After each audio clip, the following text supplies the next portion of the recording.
చేయాలి. ఎందుకని? బయట నువ్వు చేసే పనిలో కారు రాదు, అది అసాధ్యం. బయట నువ్వు చేసే పనిలో లక్ష్యం తీసుకోవడం అసాధ్యం. ఆ అసాధ్యం అన్ని చోట్ల అలాగే ఉంటుందని నువ్వు సాధారణీకరించుకోకూడదు, జన్మలో చేసుకోకూడదు. ఇక్కడ వస్తుంది కాబట్టి ముందు నువ్వు నవ్వాలి. ఏదైనా వచ్చి ఏదైనా పని 2 సార్లు జరిగిద్దంట. ఎన్నిసార్లు జరిగింది? 2 సార్లు. నీకు కారు రావాలంటే ఆ కారు 2 సార్లు రావాలి. నీకు లక్ష్యం రావాలంటే ఆ లక్ష్యం 2 సార్లు రావాలి. ఫస్ట్ ఇక్కడ రావాలి, ఆ తర్వాత నీ బ్యాంక్ అకౌంట్లో వస్తుంది. ఫస్ట్ నీ కారు రావాలి, నీ కారు వస్తే అప్పుడు నీ ఇంటి ముందు తర్వాత వస్తుంది. ఇక్కడ నీ కారు పెట్టినావు కాకుండా అట్టాగే చూపుతాడు. ఆడికి వచ్చింది మనకుంటుంది. అది ఇలాంటి అపనమ్మకాలు పెట్టుకున్న వాళ్ళకి అస్సలు రాదు, అస్సలు రాదు. కాబట్టి అపనమ్మకాలు తీసేయండి, బుద్ధిగా పనిచేయండి.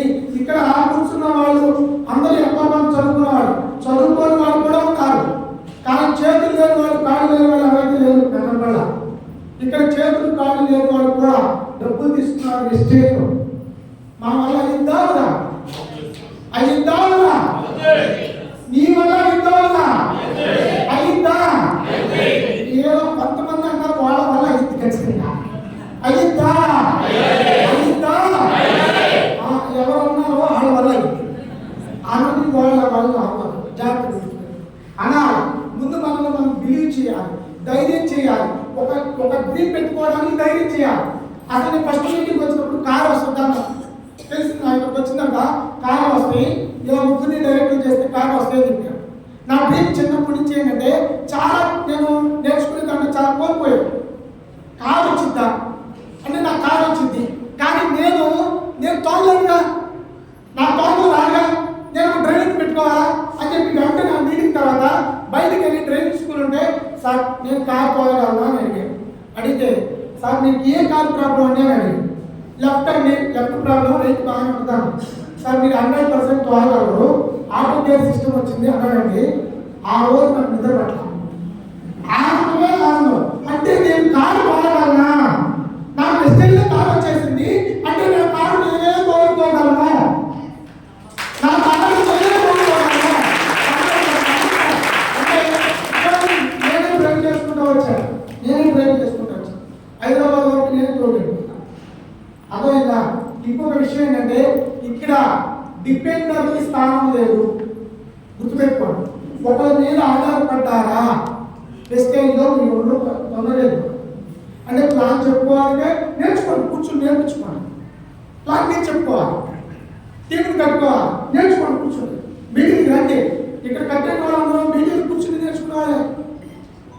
వాళ్ళకే దేవుడు వచ్చి ఓ మీ మిషన్ మంత్రాలను పెట్టినా ఇక్కడ మేమందరం కూడా ఇక్కడ నేర్చుకునే వాళ్ళమే. ఫస్ట్ స్టార్టింగ్లో మైక్ పట్టుకోవడానికి నేను స్ట్రగుల్ పడ్డాను. నేను మాట్లాడినప్పుడు ఫస్ట్ నవ్వారు, హ్యాక్ చేశారు, సరిగ్గా మాట్లాడాలి. ఎవరైనా ఇక్కడ చెప్పే ట్రైనింగ్ చేసే ప్రతి ఒక్కరూ కూడా అక్కడ కూర్చుని భయపడిన వాళ్ళే.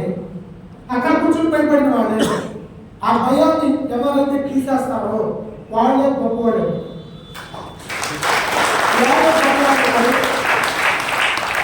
గుర్తుపెట్టుకోండి, ఇక్కడ కాకపోతే ఇంకెక్కడ, ఇప్పుడు కాకపోతే ఇంకెప్పుడు. ఈ 2 ప్రశ్నలు నీరేసుకో. ఇక్కడ కాకపోతే ఇంకెక్కడ నువ్వు గెలవగలుగుతావు, ఇప్పుడు కాకపోతే ఇంకెప్పుడు నువ్వు చూపించాలి.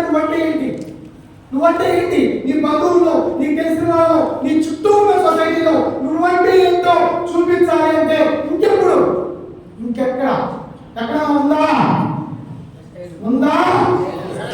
స్టేజ్లో ఉందని నమ్మితే సీరియస్ గా ఈ రోజు నుంచి ఒక వెపన్ లాగా, ఒక బుల్లెట్ లాగా లక్ష్యాన్ని సాధించడం, ఆ లక్ష్యం దగ్గరికి చేరుకోవాలంటే ఒక లక్ష్యం పెట్టుకోండి, ఒక ధ్యానం పెట్టుకోండి. నాకు ఇంత ఆదాయం రావాలి, నాకు ఇంత బిజినెస్ జరగాలి, ఎలా జరగాలని అబ్బాయి దగ్గర కూర్చొని ప్లాన్ చేసుకోండి.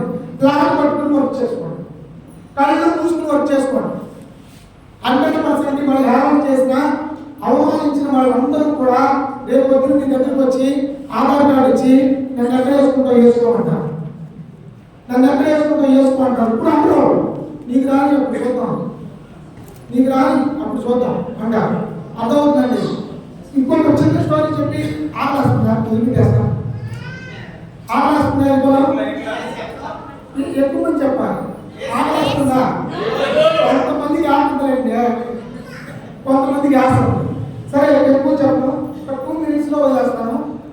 చాలా ఇంపార్టెంట్. ఒక అతను ఒక డాక్టర్ దగ్గరికి వెళ్ళాడు. డాక్టర్ దగ్గరికి వెళ్ళి ఆయనకు ఒక బాధ ఉంది. ఆ బాధ చెప్పాడు. ఏమనంటే, డాక్టర్ గారు నాకు ఒక కళ వస్తుంది, ఆ కళలో ఒక అందమైన ప్రపంచం ఉంది, అలా వెళ్తూ వెళ్తూ వెళ్తూ ఉన్నాను, చాలా ఆనందంగా ఉంది. కానీ కొంత దూరం వెళ్తుందా మధ్యలో ఒక డోర్ వస్తుంది, అక్కడి నుంచి నేను ముందుకు వెళ్ళలేకపోతున్నాను. ఎప్పుడు ఇంకా ఆ డోర్ దగ్గర ఆగిపోతుంది, ఏం చేయాలో అర్థం కావట్లేదు. ఏంటి సార్ నా సమస్య అని చెప్పి ఒక సైకాలజిస్ట్ దగ్గరికి అతను వెళ్ళారంట. అర్థమవుతున్నా? అప్పుడు ఆ డాక్టర్ అన్నారంట, సరే ఈసారి నీకు మళ్ళీ కళ వచ్చినప్పుడు ఆ డోర్ని జాగ్రత్తగా పరిశీలించు. ఏమన్నాడు? డోర్ని దేని పరిశీలించాలి? డోర్ని జాగ్రత్తగా పరిశీలించు, నీకు సొల్యూషన్ వస్తుంది అని చెప్పాడు. సరే అని చెప్పి ఇంటికి వెళ్ళి పడుకున్నాడు. మళ్ళీ కళ వచ్చింది.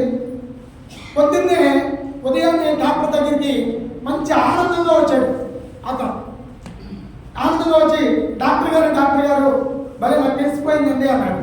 ఏంటి ఏం తెలిసిందని అడిగితే, ఇంతకాలం ఆ డోర్ కదా పుల్లని ఉంది, నేనేమో పుష్ చేస్తున్నాను, అక్కడ పుల్లని రాస్తుంది, నేను పుష్ చేసుకుంటా కూర్చున్నాను, అందుకని నేను ముందుకు వెళ్ళలేకపోతున్నాను. అర్థమవుతుందా? అంటే ఇక్కడ ఏముంది, సిస్టమ్ ఏముంది, అది మనకు చూడకుండా మనకు తోచిన విధంగా, మనకు అర్థమైన విధంగా మనం చేసుకుంటూ వెళ్తే ఇక్కడ డబ్బులు ఎందుకు వస్తాయి? పుల్ ఉంటే పుల్ చేయాలి, పుష్ ఉంటే పుష్ చేయాలా? కానీ మనం పుల్ ఉంటే పుష్ చేస్తున్నాం, పుష్ ఉంటే పుల్ చేస్తున్నాం. అంటే తోసే ఉంటే లాగుతున్నాం, లాగుతుంటే తోస్తున్నాం. వచ్చిందా డోరు? తొయ్యాలని రాసుంటే తొయ్యాలా, లాగాలి అని రాసుంటే లాగాలి. అది ఎవరికి అర్థమైంది చెప్పండి? చదువుకున్న వ్యక్తికి అర్థమైందా? చూడండి, ఏమి చదువుకున్నాడు డోర్ దగ్గరికి వెళ్ళాడండి, ఆయనకి ఏమీ చదువులేదు. ఆయన డోర్ తీసుకుని బయటికి వెళ్తాడా? వెళ్తాడా? దాన్ని ఏమంటారు తెలుసండి? కామన్ సెన్స్ అంటారు. ఏమంటారు? Common sense. అది ఉంటే వెస్టేజ్ సక్సెస్ అయింది.